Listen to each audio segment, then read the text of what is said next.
going to do shape today. Okay. I'm sorry. So third block, y'all are doing shape today, and I'm looking out over here. Okay.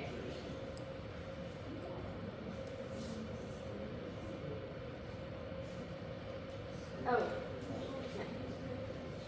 All right, so shape is one of the 7 elements of art. So you've already done line, value, and color. So today you are doing shape. And there are, what are the 2 different types of shapes, y'all? So are shapes 3-dimensional? Huh? So we talked about this a little bit. Are shapes 3-dimensional or are they flat? Shapes are flat, so they have no depth. So what would be an element of art that had depth? So look at the different elements of art. So you have value, you have line, you have color, you have texture, you have shape, space, and form. So what has depth? Form. Okay? So this is an example of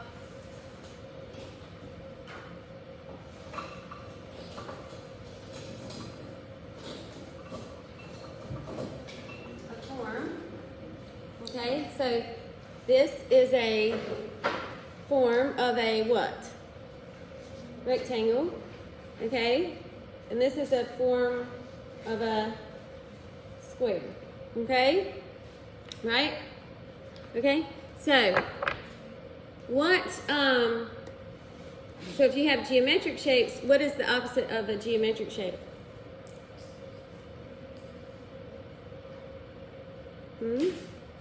What's the opposite of a geometric shape? So if I'm going shopping and I want to eat something without pesticides on it, what am I going to buy? Organic. So the opposite of a geometric shape is a organic shape or a freeform shape. Okay? So you're going to watch a video on shape. It's about 3 minutes. So everybody put your phones down and put your eyes on the screen and watch this 3-minute video on shape. 3.5 minutes.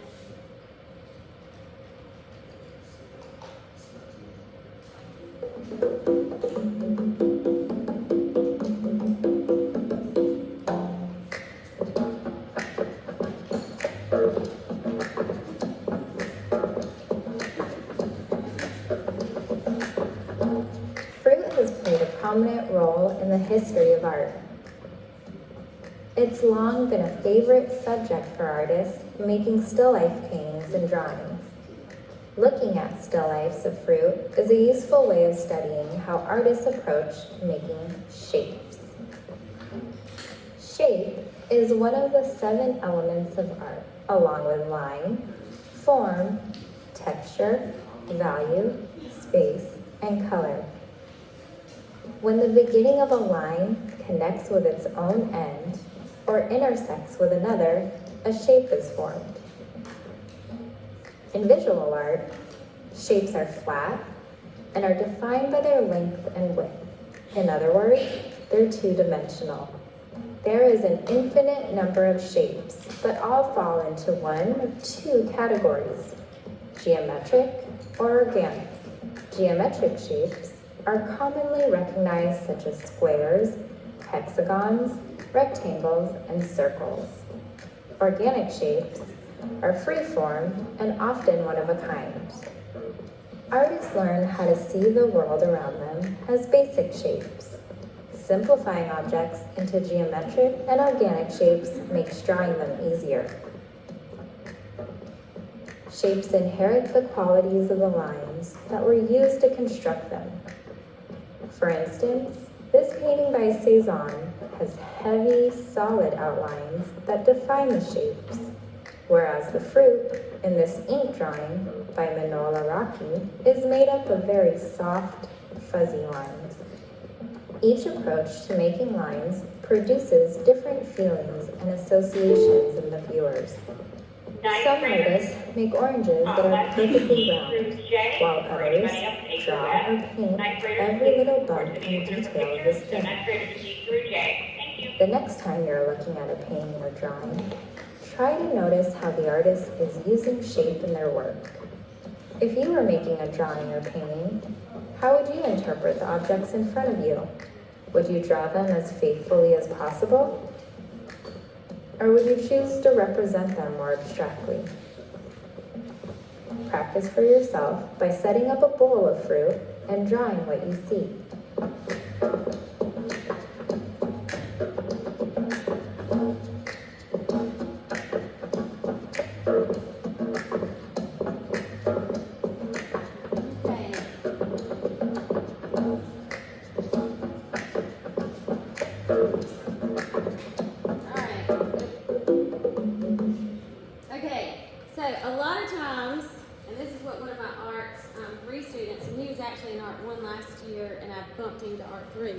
I can do that. So a lot of times, will somebody grab that door? It's one of my students. Is there somebody at the door? Yeah. No? No. So whenever you're planning a project, so you guys need to do this whenever you're planning projects, is you need to think about, and you'll be doing this with the egg drawing, your first still life, is you'll learn about contour drawing. How many of you have done contour understand what contour drawing is?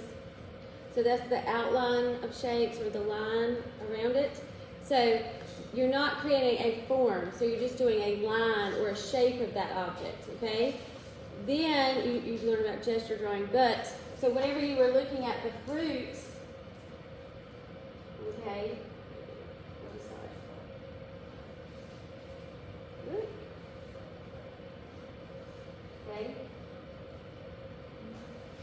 Okay, so that's a contour drawing. Do you guys understand? All right, so there's no detail, there's no shading, it's just an outline. All right, so it's important to understand contour drawing so you can plan things or plan the composition. All right. So this artist, what does that remind you of? Does that look familiar? You guys ever seen this? So this is pop art. This is Roy Lichtenstein. Okay, he was in the same time as Andy Warhol, but he was part of that comic book, popular, so it's popular art. It's kind of like pop music, okay?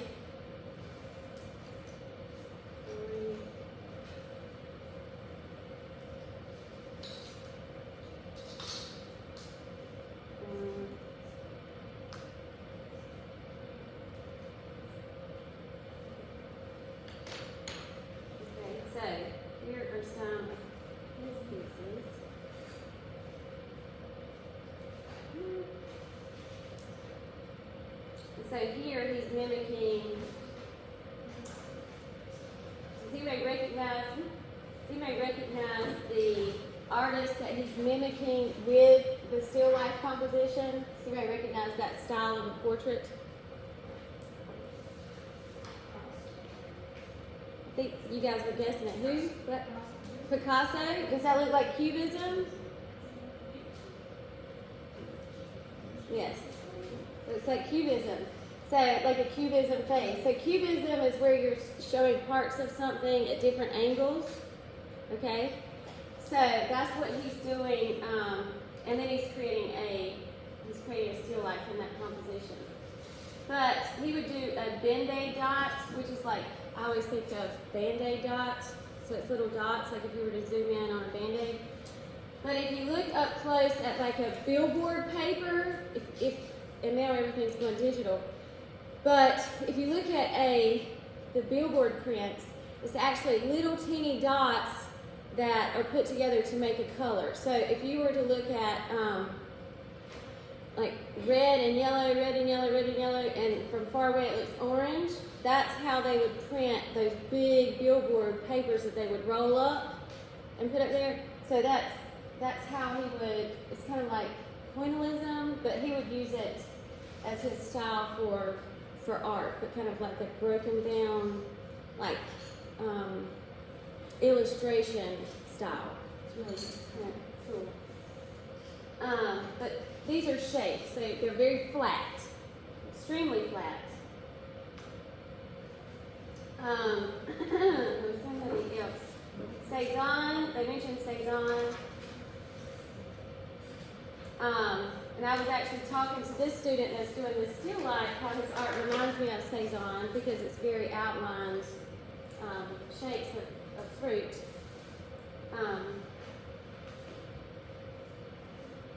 So you have Paul Cezanne.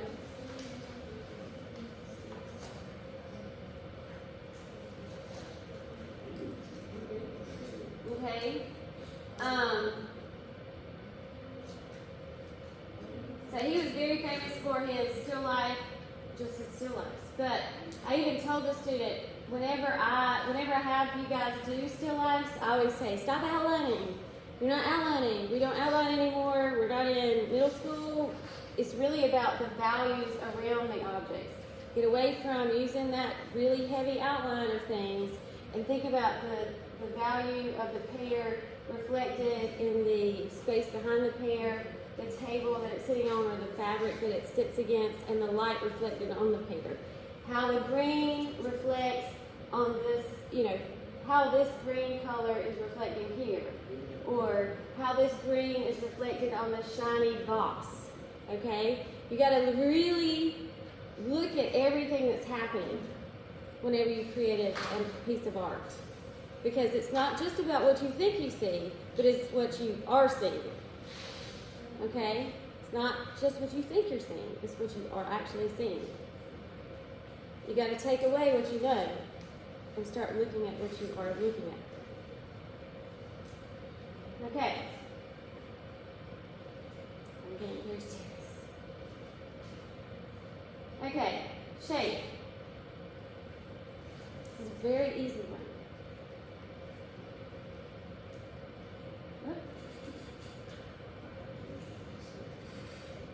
Shape. Shape refers to a closed arrangement of lines and angles. Shapes are two-dimensional and may be classified as organic or geometric. So, in this video, you see the Futurism movement, okay? And you see Marcel Duchamp, okay, which is I can't remember what he was, but he does some cool stuff. Okay, static and dynamic. What do you think static is? Well, let's look. Okay, does it show movement? Or is it still? It's static. Can't remember. Is this the opposite? Okay, let's watch. I think it's Static and dynamic shape. still. A static shape is one that appears at rest or stable. A dynamic shape is one that appears to be active, in action, Get or that moving. static order. I was like, static is still. So the S is still. That's how I relate. I was like, because you think of static being shocking, like it shocks you, so it's moving, but it's still. The English language. All right. Okay, this is the fun, easy project. Everybody's going to get this done immediately. Okay, so what you're going to do is very easy, but you're going to take what you've learned from the color wheel and you're going to apply it to this project. So everybody listen, and I want to get a thumbs up, I know it, or a 4 if I know it 100% and I can tell it to somebody else. Y'all ready? So everybody look up here. This is only going to take me probably 3 minutes to explain it. I'm going to tell you here, and then I'm going to go to Google Classroom and show you where it is, and show you examples. All right. A shape is an area that stands out from the space next to it. Shapes are what? Shapes are flat, right? Okay, they have height and width. All right, put your phone down. No. And wake up. Put your phone down. Okay, you can pick it back up in a minute. Okay, some shapes are geometric, such as squares, circles, triangles, rectangles, and ovals. Other shapes are irregular or organic. Okay, so you're going to create organic shapes and geometric shapes. Now I'm going to show you on a better piece of paper or example. So you're going to go to Google Classroom. You're going to click on Classwork. You're going to go under Classwork, and you're going to find number 4, Shape. Then you're going to click on Project 4, Shape. Okay. Here you're going to find the definition for shape, and then the requirement for the assignments. Okay? Now, it doesn't necessarily have to be on a 9 by 12 piece of paper. Okay? Some of you have different size paper. Now, on your paper, you need to draw 3. Okay, how many? 3, right? 3 organic shapes and 3 geometric shapes. Okay, everybody listen. Eyes on me. Okay, the 3 organic shapes should be drawn using secondary colors. What are the secondary colors?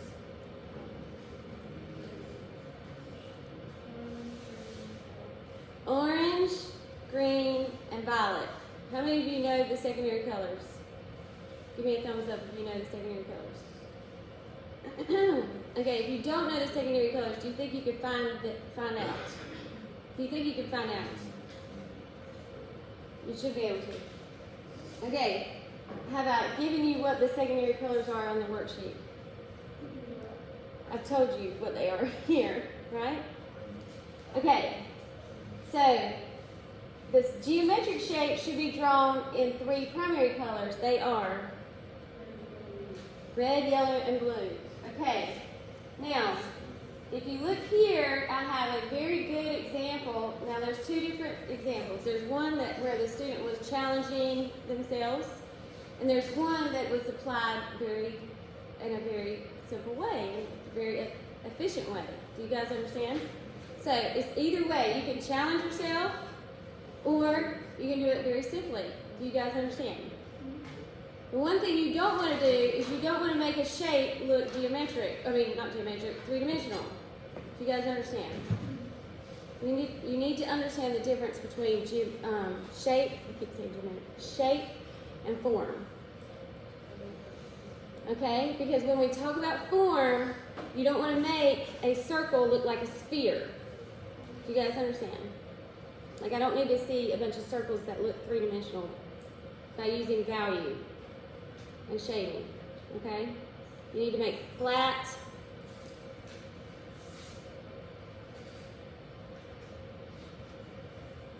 shapes. You guys understand? Okay? So if you make an apple, make it look like a comic book apple. Okay? You got it? Okay, so is a heart a geometric shape? Depends on what kind of heart we're talking about. If we're talking about a heart that is measurable, that you get, that you would cut on equal sides of a piece of paper, anything that is measurable is a geometric shape. Okay? Something like an anatomic heart, is that a geometric shape? No, that's an organic shape. Most things that come from nature are organic. Most things that come from man are geometric, unless they're like a blob of pottery, or a balled up piece of paper, or a chewed up bubble gum. You know? Which actually, chewed up bubble gum is like natural, because you did, you're not, anyway. I don't know. So, again, my Evening Academy students, I give them this as a worksheet, but I want you guys to use a piece of paper, okay, or your sketchbook. These are organic shapes. You can be creative, or you can do it simple. Okay? Now, if you go back to Google Classroom, you see more examples. Okay? This should not take you very long at all. Okay?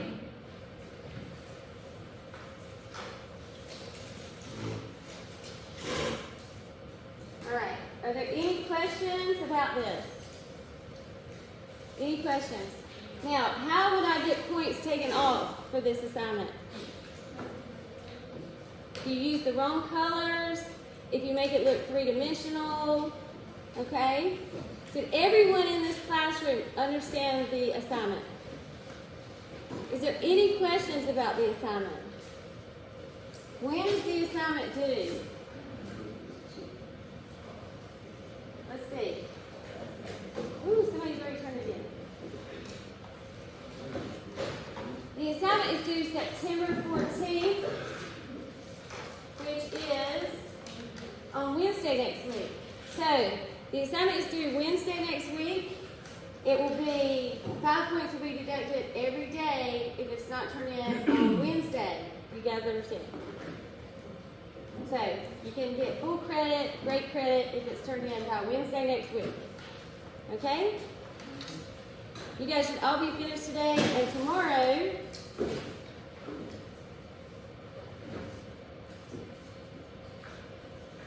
we will start texture. Okay? When we do texture, which I thought we were starting today, you will be doing texture rubbings. Okay? You can do texture rubbings, which is also called frottage. Okay? How many of you have ever rubbed like a crayon over a surface to create the texture of that surface? Okay? The fancy name for that is frottage. But you'll apply that technique whenever you're doing your leaf drawings or your leaf art in pen and ink. Okay? And transferring that using tracing paper. Okay? But you can make really cool texture with the frottage method. Okay? And you can get really cool art with that. Alright? The famous artist was a surrealist artist named Max Ernst that did that.